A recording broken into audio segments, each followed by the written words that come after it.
Good morning, students. Today, our topic is development. It is the chapter of economics. Now, we discuss the meaning of the development. What is development?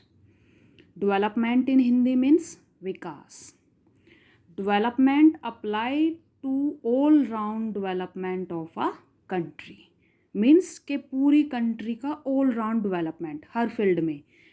अब development के जो aspects होते हैं वो क्या क्या होते हैं? Per capita income, literacy rate, infant mortality rate, attendance ratio, life expectancy, gross enrolment ratio and human development index. तो इन पॉइंट्स के थ्रू देखा जाता है कि किन कंट्री की ये चीज़ हायर की हैं तो वो कंट्री डेवलप्ड हैं, और जो लोअर की हैं जिनके पर कैपिटा इनकम लो है, लिटरेसी रेट लो है, तो वो कंट्री किस कैटेगरी में आती हैं? Under developing country. यानी वो देश विकसित नहीं है. क्या है? विकासशील देश हैं. और जो डेवलप्ड होते हैं वो विकसित देश हैं, उनके पास हर चीज़ हायर लेवल की है. सो डेवलपमेंट का meaning, development perspective is contrasting and sometimes conflicting. Different person can have different development goals. यानी हर व्यक्ति का अपना अलग अलग डेवलपमेंट गोल होता है. फॉर एग्ज़ाम्पल, जैसे आप गर्ल्स हैं तो गर्ल्स का गोल्स क्या होता है कि जो फ्रीडम उनके ब्रदर्स को दी हुई हैं वही फ्रीडम और अपॉर्चुनिटीज़ जो है उनको भी इक्वली दी जाए. तो हर पर्सन का अपना डेवलपमेंटल गोल अलग होता है. डेवलपमेंट फॉर वन में not be development for another. It में इवन बी डिस्ट्रक्टिव. अब डेवलपमेंट जो है एक पर्सन के लिए वो उसका एम है, गोल है, लेकिन दूसरे के लिए जो है वो सेम नहीं हो सकता. यानी किसी का डेवलपमेंट एम करने का गेन करने का जो उसका गोल है, एम है. फॉर एग्ज़ाम्पल, जैसे थीफ होते हैं, उसका एम क्या है? थेफ्ट करना. लेकिन उसके लिए वो उसका डेवलपमेंट एम है, लेकिन दूसरों के लिए वो क्या है? डिस्ट्रक्टिव है. नेक्स्ट पॉइंट आपका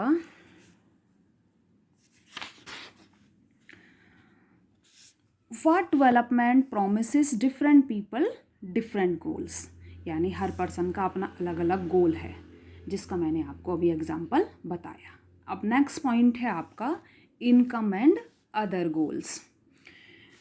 इनकम यानी जो हमारी अर्निंग है, जिससे हम अपनी लिवलीहुड, अपनी लाइफ जो है स्पेंड करते हैं या अपनी लिवलीहुड अर्न करते हैं, तो वो होती है income.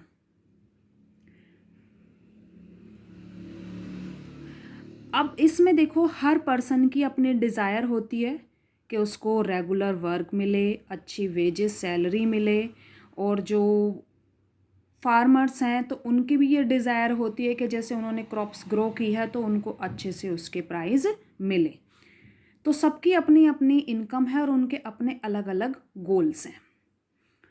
Income is considered as the most important component of development as it can buy material goods and services. People seek equal treatment, freedom, education, security, respect for their job, peace, a pollution free environment and so on. यानी लोगों की क्या desire है कि उन्हें जो है country में इक्वालिटी हो, कोई पार्शलिटी ना हो, वेल एजुकेशन गेन करें, सिक्योरिटी सबको मिले. सिक्योरिटी किस चीज़ की? जॉब की, कि जॉब उनको परमानेंट जॉब मिले जिसमें उनकी इनकम सैलरी भी सिक्योर रहे, शांति हो, और पॉल्यूशन फ्री एनवायरनमेंट. ये सब उनके अपने डिज़ायर होती हैं, एस्पेक्ट्स होते हैं कि उनकी इनकम इस तरह की हो जिससे वो जो है अपनी ये सारी डिज़ायर फुलफ़िल कर सकें. For development people look at a mix of goals. यानी विकास के लिए सभी अपने गोल्स जो हैं अलग अलग रखते हैं. Development goals include both economic development and better quality of life. यानी डेवलपमेंट जो उनके गोल्स हैं तो उसमें वो दोनों चीज़ देखते हैं, एक तो इकोनॉमिक डेवलप हो और दूसरा बेटर क्वालिटी ऑफ लाइफ्स। यानी उनकी डिज़ायर होती है कि उनकी इनकम इतनी हो जिससे वो अपनी लाइफ अच्छे से स्पेंड कर सकें, यानी आर्थिक रूप से भी मजबूत हों और उनकी लाइफ जो है वो भी बेटर क्वालिटी की बन जाए। The development goal of a girl in a village will be based on giving equal opportunities to her. यानी जैसे मैंने अभी आपको पहले एग्जांपल दिया गर्ल का, तो गांव में जो लड़कियां हैं उनका डेवलपमेंट गोल क्या है कि उनको इक्वालिटी मिले, इक्वल अपॉर्चुनिटीज़ मिले जैसी उनके ब्रदर्स को मिलती हैं। अब next point, national development. National development, it is very important to keep in mind that different person could have different as well as conflicting notions of a country's development। यानी जैसे अभी हमने पढ़ा इनकम और अदर गोल से related कि हर person का अपना अलग अलग गोल होता है, अपनी अलग अलग डिज़ायर होती है, वही चीज़ जो है नेशनल डेवलपमेंट को लेकर भी होती है पीपल की thinking.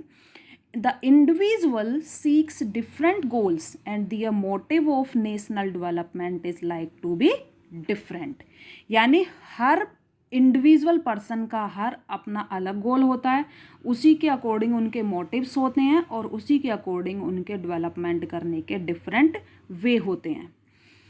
Priority is given to those goals which benefit a large number of people. लेकिन प्रायोरिटी क्या होती है, जो नेशनल डेवलपमेंट टाइप के गोल होते हैं उसमें प्रायोरिटी क्या होती है कि वो गोल इस तरह का हो, वो डेवलपमेंट इस तरह का हो जिससे लार्ज नंबर ऑफ पीपल उससे बेनिफिटेड हों, यानी ज़्यादा से ज़्यादा लोग जो हैं उसका लाभ उठाएं। नेक्स्ट पॉइंट आपका, how to compare different countries और state. On the basis of development countries are classified as developed, underdeveloped and developing countries। यानी स्टार्टिंग में जैसे मैंने आपको बताया कि कैसे डेवलपमेंट होता है और उसमें कैसे वो कोई कंट्री डेवलप्ड है और कोई अंडर डेवलप्ड है और डेवलपिंग कंट्री है, तो जो क्लासिफिकेशन होता है विकास के तौर पर तो वो होता है डेवलप्ड और under developed and developing country. तो उसमें जो है 3 पॉइंट होते हैं, उन तीन नहीं 4 या 5th पॉइंट जो मैंने आपको भी बताए, जैसे आपका नेशनल इनकम, पर capita income, literacy rate, infant mortality rate. तो जिन कंट्रीज़ की ये सब चीज़ें हायर लेवल की होती हैं, लिटरेसी रेट हाई होता है और इनकम जो है हायर लेवल की गेन करते हैं, तो वो कंट्री डेवलप्ड कंट्री होती है, यानी विकसित देश, उनके पास सब फैसिलिटीज़ अवेलेबल हैं। और जो कंट्री जिनके पास हर चीज़ की शॉर्टेज होती है, लोअर लेवल की उनकी इनकम होती है, पर कैपिटा इनकम भी कम होती है, तो वो कंट्री अंडर डेवलप्ड कंट्री में आती हैं, यानी वो अविकसित देश हैं, वो विकासशील हैं, अभी विकास की तरफ बढ़ रहे हैं।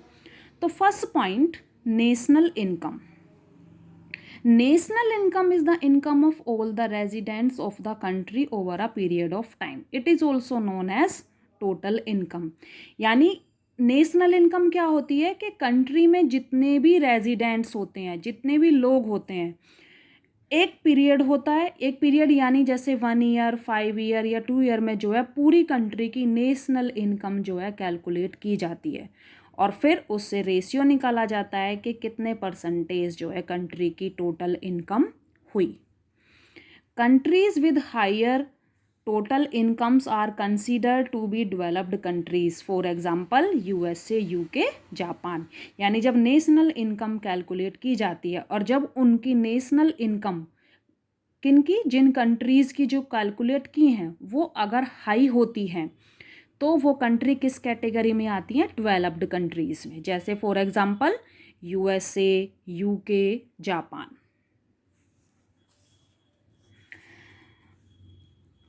Per capita income gives a better comparison. पर कैपिटा इनकम यानी हर व्यक्ति की जो अपनी सैलरी और इनकम होती है। Average income per capita income is calculated by dividing total income of country by its total population. It is called average income. यानी पर कैपिटा इनकम जो कैलकुलेट की जाती है वो कैसे की जाती है, जैसे कंट्री की पूरी जो इनकम है जिसको बोलते हैं जीडीपी, ग्रोस डोमेस्टिक प्रोडक्ट, उससे जो है पर कैपिटा इनकम कैलकुलेट की जाती है। यानी पूरी पॉपुलेशन और पूरा जीडीपी उसको आपस में डिवाइड करके फिर जो रेशियो निकल के आता है वो होता है पर कैपिटा इनकम। यानी किससे किसको डिवाइड करना है? पर capita income is calculated by dividing total income of country bye it's total population. यानी पूरी पॉपुलेशन को किससे पर कैपिटा इनकम को डिवाइड किया जाता है? कंट्री की इनकम और total population. It is called average income. World bank publishes world development report every year to compare the nations on the basis of per capita income. यानी world bank जो है every year जो है अपनी report देता है कि आप पर कैपिटा इनकम जो है जो नेशंस हैं कि कंपेयर करें, जिसकी ज़्यादा बेटर है, जिसकी हायर सैलरी है और जिसकी लोअर है, तो वो उसमें ही डिवाइड कर देते हैं डेवलप्ड और under developed countries.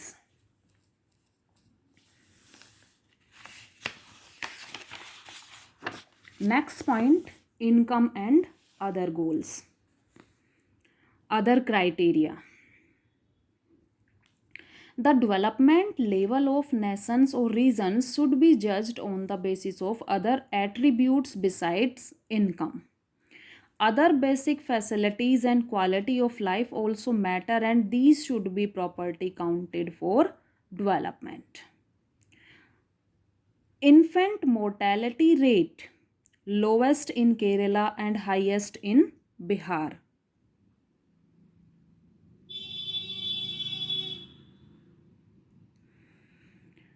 Literacy rate, net attendance rate is secondary stage are the important aspects in this field. यानी अदर क्राइटेरिया क्या है? जैसे आपका लिटरेसी रेट और इन्फेंट मोर्टेलिटी रेट। तो जिन स्टेट में इन्फेंट्स मोर्टेलिटी रेट कैलकुलेट कैसे किया जाता है, जैसे गवर्नमेंट जो है 1 ईयर में जितने भी इन्फेंट बोर्न हुए हैं वो नोट डाउन कर लिया जाता है। उस 1 ईयर आफ्टर जो है कितने न्यू बोर्न इन्फेंट अलाइव हैं, तो जितने अलाइव हैं और जितने डेड हो गए हैं, तो जो डेड हो गए हैं वो होता है इन्फेंट मोर्टेलिटी रेट के जैसे 1000 बच्चे हैं उसमें से कितने अलाइव रहे।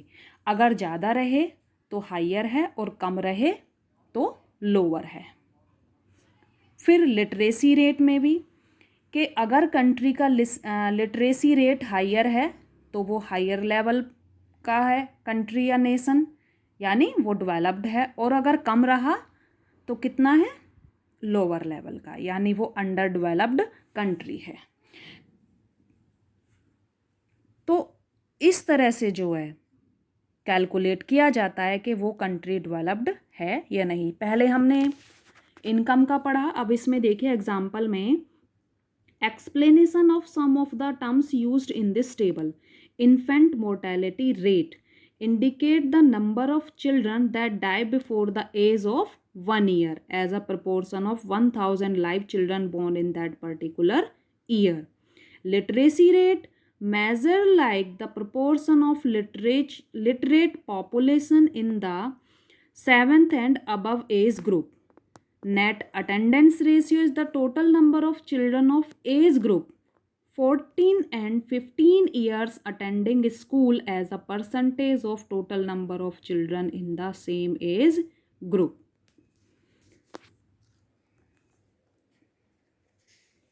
अब नेक्स्ट पॉइंट है आपका public facilities. Monetary development in a country cannot ensure pollution-free environment, unadulterated medicines or protection from disease। यानी जो मॉनेटरी डेवलपमेंट है, मॉनेटरी यानी इकोनॉमिक विकास जो है वो कंट्री को जो है पॉल्यूशन फ्री एनवायरनमेंट नहीं दे सकता, जो एडल्ट हैं उनको मेडिसिन प्रोटेक्शन, डिसीज से जो है उनको प्रोटेक्शन नहीं दे सकता। So public facilities like primary secondary schools, health care facilities, cleanliness are important for living. यानी जो पीपल हैं, जो सिटीजन्स हैं, उनको क्या फैसिलिटीज़ मिलनी चाहिए, तो वो क्या है पब्लिक फैसिलिटीज़, जैसे प्राइमरी और सेकेंडरी स्कूल होने चाहिए, हेल्थ केयर फैसिलिटीज़ होनी चाहिए, cleanliness are important for living. Money in your pocket cannot buy all the goods and services that you may need to live। यानी पैसा जो आपकी जेब में है वो आपको सारी सामान, सारी सेवाएं जो हैं उपलब्ध नहीं करा सकता जिनकी आपको जीने के लिए ज़रूरत है। तो पैसा ही सब कुछ नहीं है, अदर फैसिलिटीज़ भी हैं जिसके थ्रू जो है हम अच्छे से सरवाइव कर सकते हैं। Kerala has a low infant mortality rate, जो हमने अभी देखा था, केरला स्टेट में लो इन्फेंट मोर्टेलिटी है because it has adequate provision of basic health and educational facilities. तो केरला में जो है इन्फेंट मोर्टेलिटी कम है, तो उसका रीज़न क्या है, वहाँ पर जो है जो बेसिक हेल्थ और एजुकेशन फैसिलिटीज़ हैं वो वेल डेवलप्ड हैं। यानी मेडिसिन प्रॉब्लम वहाँ कोई नहीं है, हेल्थ से रिलेटेड जो हॉस्पिटल्स हैं वो वेल डेवलप्ड हैं, एजुकेशन फैसिलिटीज़ वहाँ वेल डेवलप्ड है, well functioning public distribution systems, इसको बोलते हैं शॉर्ट फॉर्म में PDS, for supplying food grains to poor people in rural and urban area is very necessary. Tamil Nadu has a well functioning